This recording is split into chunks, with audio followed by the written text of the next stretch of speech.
Welcome to My Spoonie Sisters, featuring stories from special guests dedicated to empowering those with chronic illness. Our goal? To connect people and provide the support and tools they need to live a better life. For those with chronic illness, our energy levels just fade faster. We must be more purposeful with the spoons allotted to us. So grab your coffee or tea, sister, and tune in as My Spoonie Sisters share stories of living with chronic illness. Hi, my Spoonie Sisters. I'm thrilled to introduce Victoria, a yoga instructor living with lupus who has an incredible story to share. After years of struggling with her health, Victoria was diagnosed with lupus. Eventually, her health led her to open heart surgery after an aneurysm and tear needing to be repaired. With over 6 years of experience as a public speaker, she has a powerful journey to share with us. Victoria has found sanctuary in wellness and yoga, and we're excited to explore her insights on the podcast. Thank you for joining us today, Victoria. How are you? I'm so good. Thank you for having me. Can you share your journey with lupus and how it has impacted your life? My journey with lupus has been nothing short of a roller coaster. I think I exhibited symptoms of lupus throughout my college years, but at the time had no idea what lupus was and just thought it was a lot of stress due to, a college environment. Kind of just plugged along, did my thing, graduated, ended up spending a lot of time in New York City, where I currently reside, and just started working and living what felt like a normal life. I'm a formerly trained ballet dancer. I eventually stopped dancing, and in doing so, I ended up picking up yoga as my new hobby and passion and now career. But I remember quite vividly, I would practice hot yoga almost every single day, every week. Was working at a job in finance at a hedge fund and had a very stressful work environment. And on top of that, wanted to keep up with my yoga practice. So I made sure to find the time to practice every day after work. But at the same time, I was also commuting to and from Manhattan from Long Island. And so my days would start at 6 a.m. They would end at 10 p.m. I would do it all over again the next day. Very much in particular, I was training for a yoga competition, which sounds a little bit strange, but it's a lot like gymnastics if you want to think about what it entails. And I started to notice some changes in my body. I wasn't able to do the things I could normally do. I was no longer sweating in the hot room. And I started to notice I was having extreme sensitivity to light. Instead of kind of backing off and seeing a doctor, I decided to surge ahead and keep pushing my body. And in doing so, of course, the symptoms only got worse. So I started to notice that my hair was thinning and actually kind of falling out in clumps. I, for the first time ever, had actual bald spots on my scalp, which in and of itself was frightening and very isolating because no one around me was experiencing that sort of thing. So I didn't really have anyone to talk to about it. And when I did mention it, it was just, it'll be fine. It'll get better. Definitely didn't get any better. I then got a very bad sunburn after a vacation in Mexico, and I just started to swell everywhere. I became very inflamed,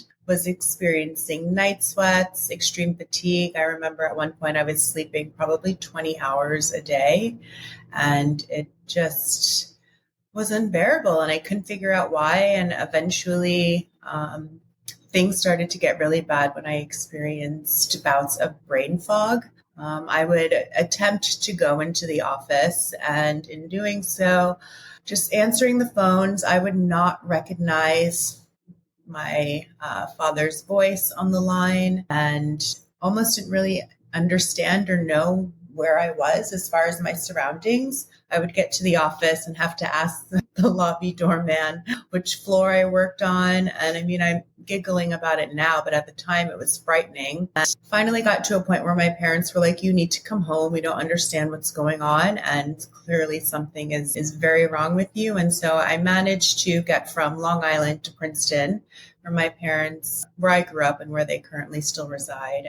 They dragged me to a doctor, then did some labs and realized that, everything was totally askew. And so he sent me to a rheumatologist. And after one visit with the rheumatologist, she told me I had lupus. I think all of that happened in the span of about 6 months. Obviously, I was clearly very much in a flare mode and had no idea what that was at the time.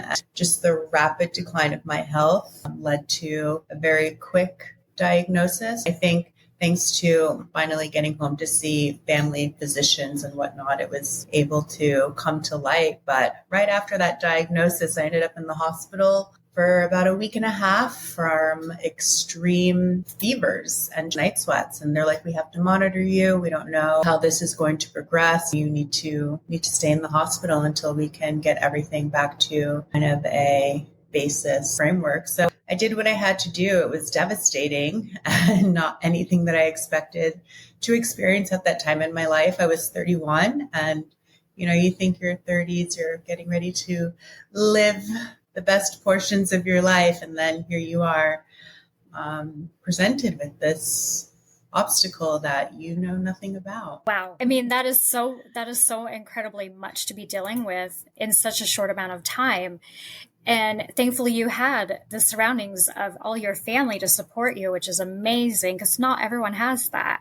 Did you feel like others around you understood what was going on? Were you guys familiar with lupus? We weren't very familiar at all. My mom said she went to school with someone who had it, and I believe they ended up passing away. So she was very concerned that that was going to be my future. And then she also knew someone else who had it, who is still alive, but she lives alone and never got married, never had kids or anything like that. So she had these preconceived notions about what a life with lupus would look like. And so she was very concerned that that would be my existence going forward. But I'm just so grateful to have had my family to kind of help me navigate it. At the end of the day, nobody really understands exactly what you're going through unless they have it too. So I think that was probably the hardest part for me, not having a point of reference, not having anyone to really open up to who could also understand. I think because of that, I actually started journaling a lot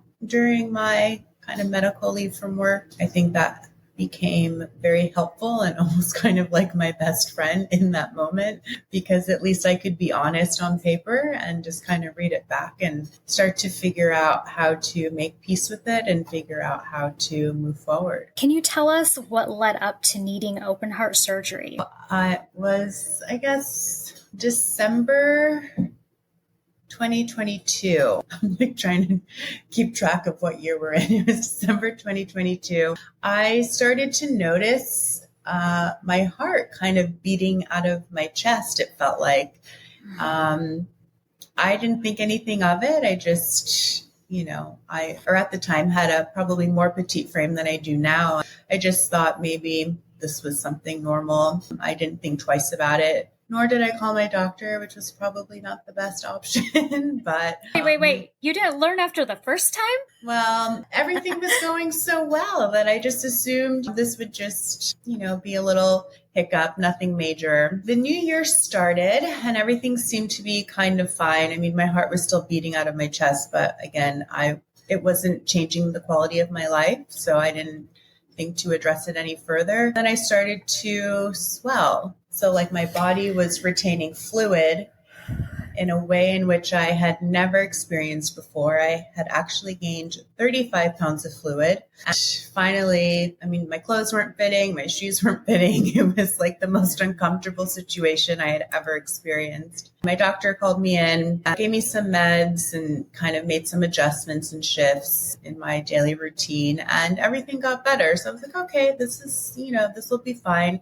But then I noticed too that I was starting to get short of breath, and the swell actually came back after not that long. And so I was completely frustrated, got back on the medication routine that I was previously on. But my doctor, I thank him, from the moon and back, was like, oh, you should probably go just check on your organs and make sure everything is okay. And to me, that seemed completely bizarre because I didn't really understand that lupus can lead to organ damage. And so I went in, they kind of noticed something, but they didn't elaborate on it. So they were like, you need to go back and get a full body scan this time so we can get a better picture of what exactly is going on. It took like 2 weeks before I could get approval from the insurance company, which were 2 valuable weeks. And, that's ridiculous. I know. I couldn't even believe it. And I went in. As I was leaving the room in which they performed the procedure, I looked at the technician's face and I could tell. I was like, it's not good, is it? And he's like, the doctor will call you. I'm like, okay. So I ended up going to yoga that afternoon, went to yoga the next morning, thinking, everything would be fine. And sure enough, I got a call from my doctor and he's like, oh, I have Dr. Derek Brinster on the line. He's a heart surgeon. I'm going to let him take it from here. And then at that moment, he was like, yeah, you need emergency open heart surgery. You need to come to the ER immediately. All from a lupus complication, which to me just seems mind-boggling. I had no idea that something like that could happen. Did they explain to you over the phone what was going on with your heart, or did they tell you when you arrived? They gave me a little bit of a synopsis over the phone, but they were like, come in, we'll get you in right away. And they wanted to show me more like the diagram, even though at that point a diagram is not going to make any difference to me. I'm like, just fix it because this is not, how I expect my life to end. But I'm a little bit stubborn in some regards. And I think the whole shock of needing such an operation at 38 seemed like a bit much. And I actually requested and against doctor's orders decided that I wanted to spend the weekend at home and allow myself to make peace with what was about to happen because they couldn't perform surgery over the weekend. And I kind of did not want to spend an entire weekend in the hospital just waiting and being poked and prodded. I spent the weekend at home. I bought a blood pressure machine to check my blood pressure every now and then. They're like, if it gets below a certain level, you have to come in, like promise us you'll do that. And so I agreed. And then Sunday night, I finally admitted myself into the ER, but it was my goodness. What was the actual, diagnosis with your heart? What did they need to do? I had an aneurysm and then a tear in my ascending aorta. So they repaired my aortic valve. And then I guess in doing so, it remedied the aneurysm. But had the aneurysm ruptured, I could have died.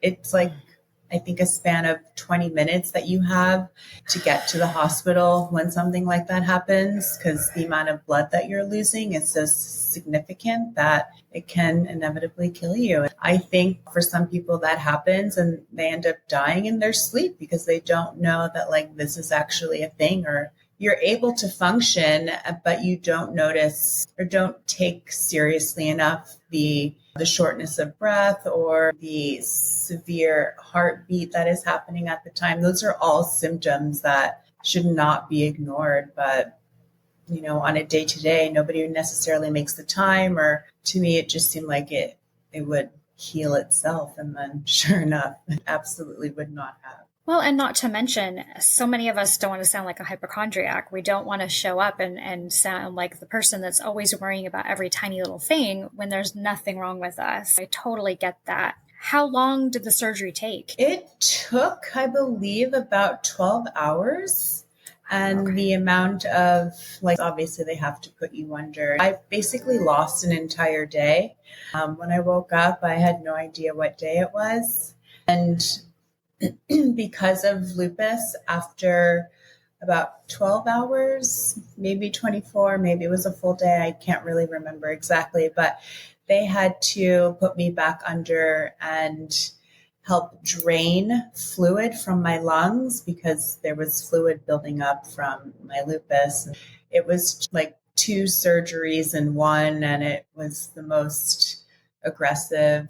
And by the time I was done. I felt very drained. I mean, went into the operation super positive and, this is going to save my life. I'm going to be fine, which obviously it did, but just the recovery process was a lot harder than I had anticipated. And I think it was exacerbated because of lupus. Most definitely. How long was the recovery time? I believe I spent about 2 weeks in the hospital.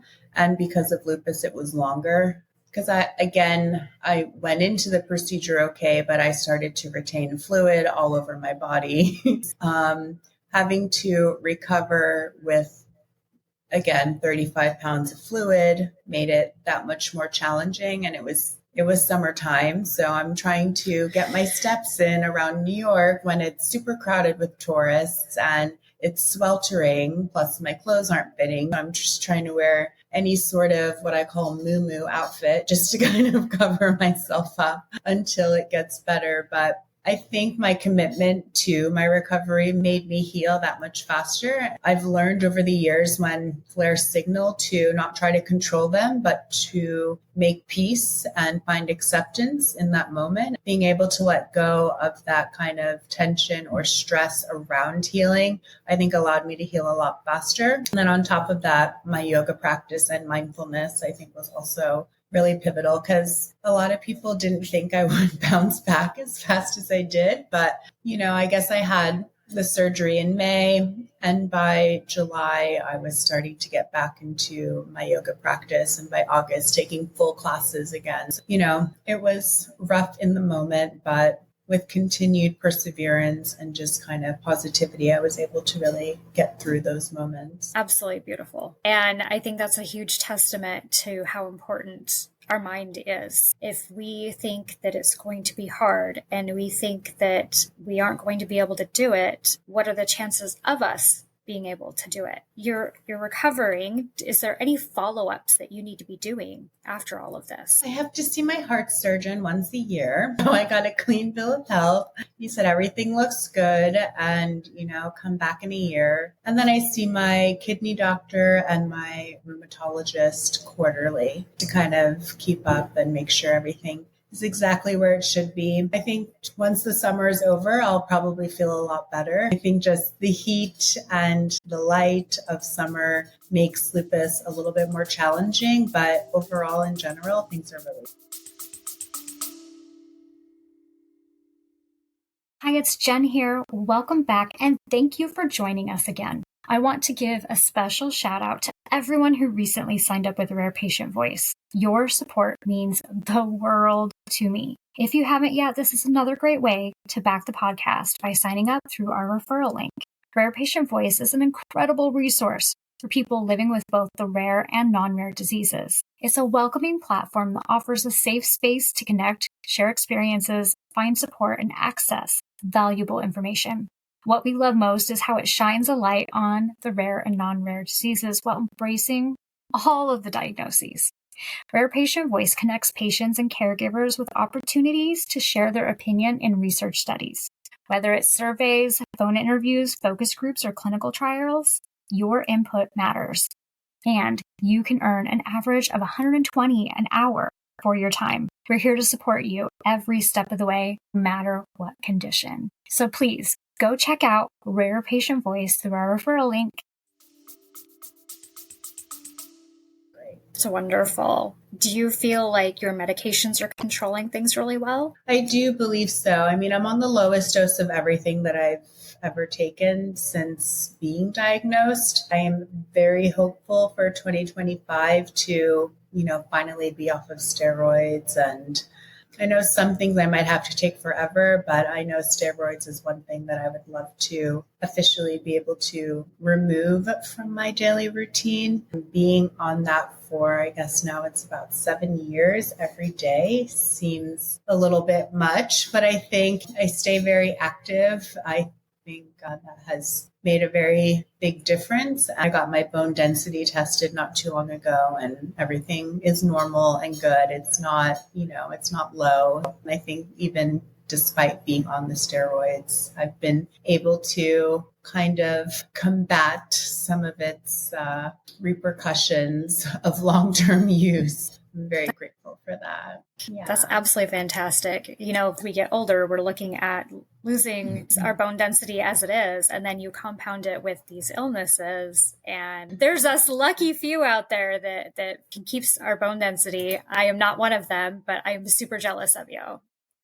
What inspired you to become a yoga instructor? I always found that it gave me a sense of peace that a lot of things never provided me with. And I used to do weekly therapy sessions for a myriad of things. And I felt that yoga actually helped me overcome those obstacles more than actual talk therapy. And it's just about connecting with yourself and your mind and your body and understanding it. I think too, when you foster and cultivate that deeper connection, you're really able to understand yourself on a deeper level that, at least for me at the time, talk therapy wasn't providing me with. And so once I felt the true benefits of yoga, I decided to embark on a teacher training, which at the time, right before I started teacher training, I was just released from the hospital. I had a flare. I went into that teacher training feeling very broken, and I had left my job in finance, and I knew I just needed something to occupy my time positively.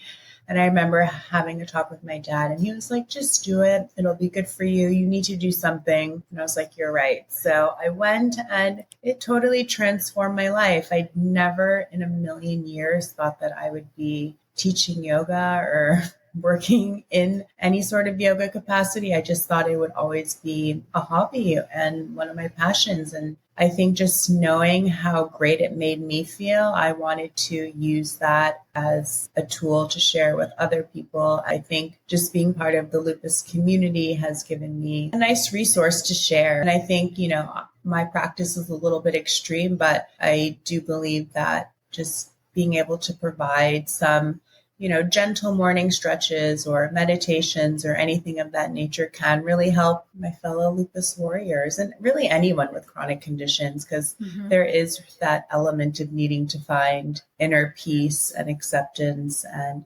understanding that your body provides you with cues. And so when you experience them, you need to listen to them. Do you offer virtual yoga lessons as well as your in-person? I do virtual, I do in-person, and I recently started my YouTube channel. I've been throwing up some full body classes, gentle stretches, trying to give a range for more advanced practitioners, and then also my fellow chronic illness warriors who, maybe only have 5 minutes, and chair yoga or something like that. It can be a nice resource and something accessible at home that you can do. You don't have to go outside. You don't have to get in a studio. I want to make it so that it's for everyone. Okay, so there's something big that we see in the community all the time. And I'm probably guilty of doing this too, but you hear people complain and say, okay, what are the top things that you hear from people when they're trying to tell you you can be healed? And one of the things people complain about is, well, everyone asks me, well, have you tried yoga? And I personally love yoga. I have rheumatoid arthritis, but I still love it. I just adapt and do what I can. I guess what I'm going to ask you is, those people that are complaining about yoga, what do you have to say? Yoga will change your life. And one thing that I really respect about the practice is that there's something for everyone. It's not so black and white, but you do what you can. And the most important thing is just showing up. There are no preconceived notions. You don't need to be super flexible. It's about taking the time and the energy and committing to your practice and committing to what it has to offer. I think that some people believe that it can be, depending on the class, if there's lots of chanting and this, that, and the other. And it's like, no, just find the practice that works for you. There are so many types of yoga. It's slow. It can be restorative. It can be hardcore power flow if you want, but not to go in with any preconceived notions and just let go of all the expectations and allow your body to just feel what it may and take that time to really acknowledge it. Absolutely. And I think if you find what you can do, you're going to find that it actually feels really good.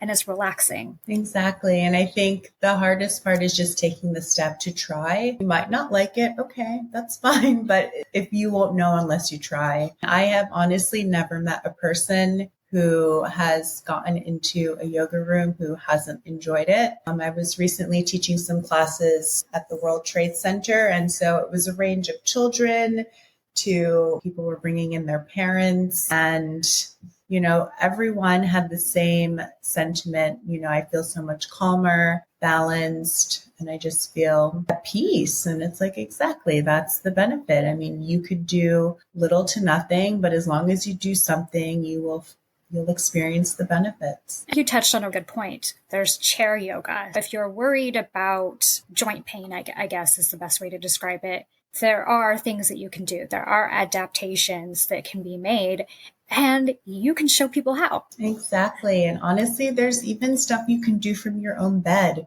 You don't even have to get out of bed. I'm trying to figure out a way to film myself so that I can actually show people that, there are simple things you can do from your bed. And even if you can't get out of bed, if there's a window nearby, get the shades up, stare out into the sky, and just allow yourself to find your breath and find a little bit of peace. Most definitely. So I'm going to switch gears a little bit, and I'm going to ask you a couple of fun rapid fire questions. Okay. It's just so people can get to know you a little bit.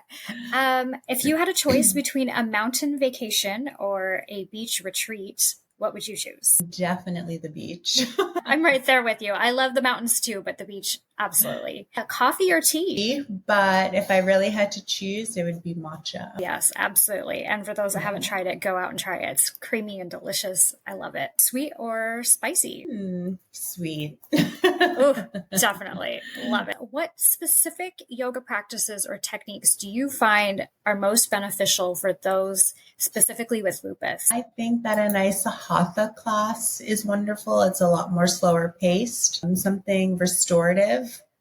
So, again, slower paced, and it's more about deep stretching more so than anything else. And there are lots of props, which is great. So bolsters, blocks, and even if you're at home, you just grab a pillow and you can get the same benefits. But it's just the more gentle type practices, I think, are the most beneficial. So how do you balance your yoga practice with the physical limitations that may present itself? It's a good question. It really shifts from day to day. It depends on how I wake up and how I'm feeling and how my body is feeling. I kind of always do just a mental and physical check before I get on with my day. I mean, I have certain things set up, but if my body is not feeling it, I will literally cancel everything, because pushing myself is only going to make things worse in the long run. And so I have been able to just really take 5 minutes every day to kind of check in with myself and figure out how I'm going to navigate through the day. I think that finding those moments to kind of check in will allow you to figure out how best to manage and navigate life with a chronic condition. And again, every day is different. It's hard to say that this one thing works all the time or this is like my recipe, but the crux of it is, 5 minutes every morning to check in, I think is really pivotal. And then, of course, lots of rest. I try to make sure I get at least 8 hours every night and hydrate and good nutrition.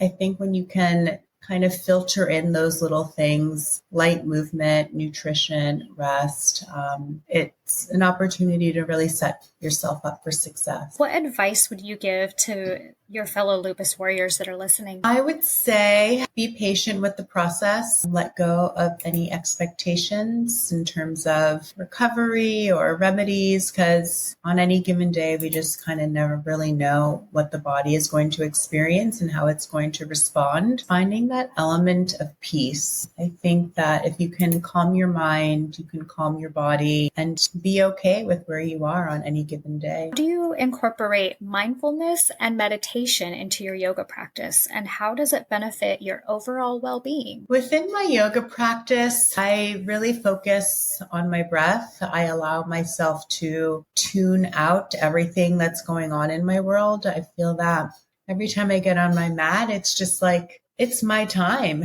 It's my quiet time to just let go of what's going on in the world and in my life and focus on making my body feel good. What resources or support systems have you found helpful in your journey? What resources? I think social media has actually been a really great resource in some kind of unique new frame of mind world that we live in, because a lot of people share their journeys, and I think that that's really powerful. I know personally I have shared the good and the bad. I give people full on disclosure about what they're about to see, what's happening, what it looks like. I think that social media, while, can be challenging at times, can also be really powerful and unite the community together in a way in which without it, we wouldn't be able to. Because I also get a lot of wonderful messages from people highlighting how they've been newly diagnosed and what to expect and how it's been. Social media is epic.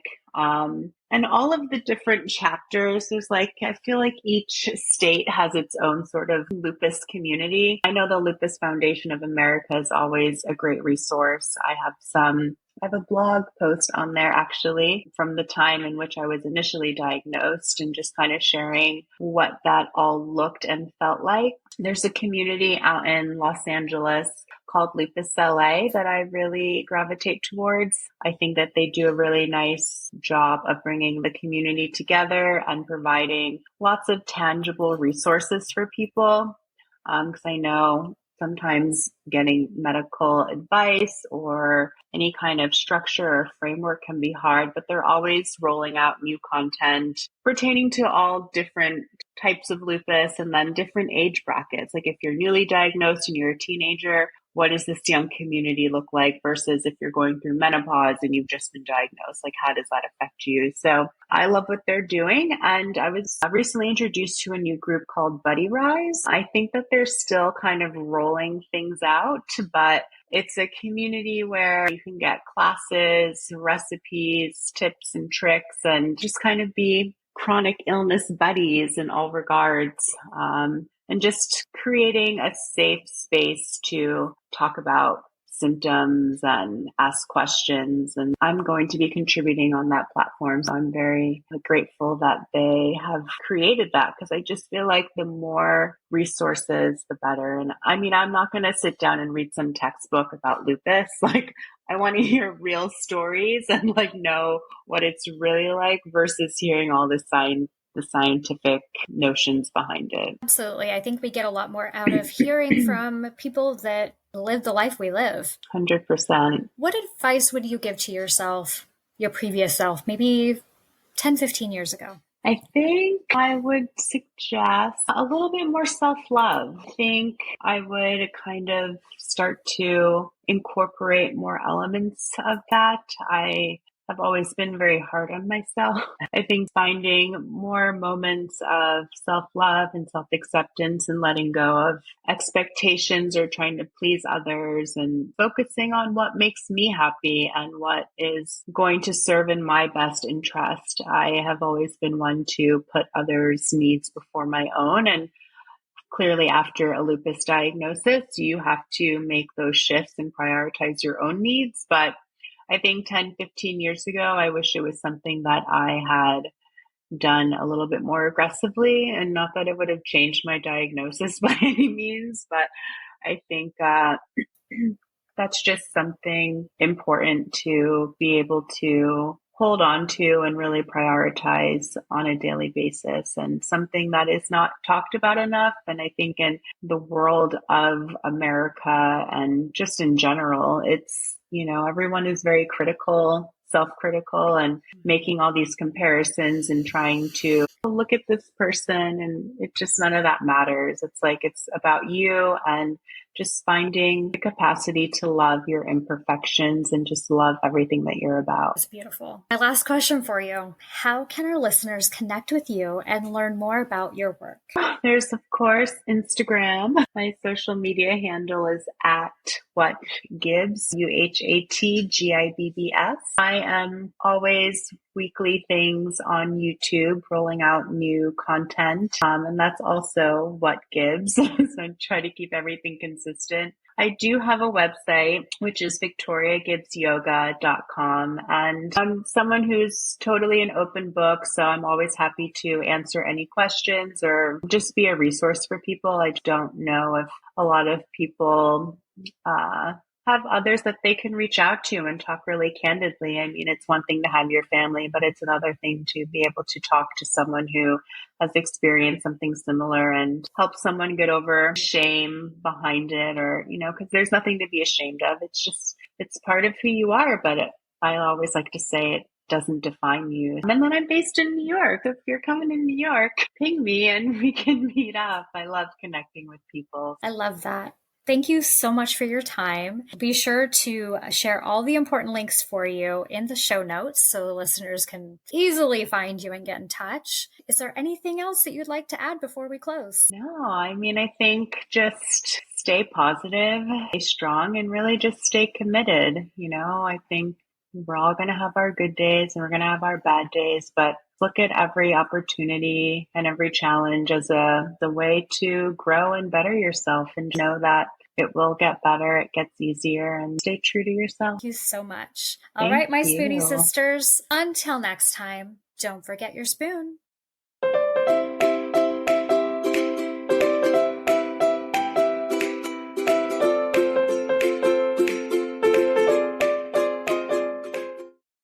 The information, opinions, and recommendations presented in this podcast are for general information only. Consult your own physician for any medical issues that you may be having. The information should not be taken as a replacement for medical, clinical, professional advice, diagnoses, or medical intervention. My Spoonie sisters and guests will not be held liable for any of the consequences of such action or inaction. Trigger warning. Some episodes may cover sensitive topics including, but not limited to, suicide, abuse, mental illness, and chronic disease. You are advised to refrain from listening if you are likely to be offended or adversely impacted by any of these topics. None of the guests or hosts will be responsible for your use of the information contained therein. Life is not merely to be alive, but to be well. Living a life with a chronic illness is best described with one word: unpredictable. Be Well's products are designed to make the unpredictable easier to deal with. Back when I was getting my infusions, I would have loved to have their adult zip hoodie. They even have one in pink. They also have everything from one-day pill holders to urgency buckets. So remember, they want to make your life a little easier. So be sure to check out Be Well.